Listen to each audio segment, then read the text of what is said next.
ভাইয়া আপনারা কি সুন্দরবনে ডাকাত ধরেন না? উপকূল ও নদী তীরবর্তী মানুষের নিরাপত্তার জন্য আমাদের যা কিছু করা লাগে তার সব কিছু করার জন্য আমরা সবসময় প্রস্তুত থাকি। এই যে আমাদের ইয়াং সেইলর বিজয়কে দেখছো, কিছুদিন আগেই একটা দুর্ধর্ষ ডাকাত দলকে ধরার অভিযানেও অংশ নিয়েছিল। তোমরা ওর মুখ থেকেই গল্পটা শোনো। তখন আমি মোংলায় সুন্দরবনে কিন্তু কোস্টগার্ড রেগুলার টহল কার্যক্রম চালায়, যাতে কোনো অঘটন ঘটলে সাথে সাথে আমরা অ্যাকশনে যেতে পারি। তো সেদিনও আমি এরকম রেগুলার একটা পেট্রোলিংয়ে ছিলাম, জেলেরা জেলেদের মতো মাছ ধরছিল।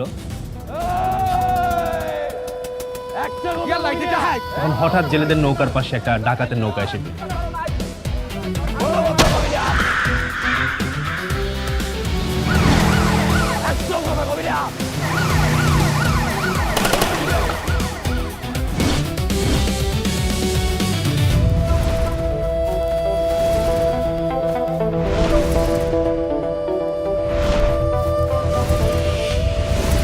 এই জেলেদেরকে ধরে নিয়ে গিয়ে হয়তো ডাকাতরা মুক্তিপণ দাবি করত।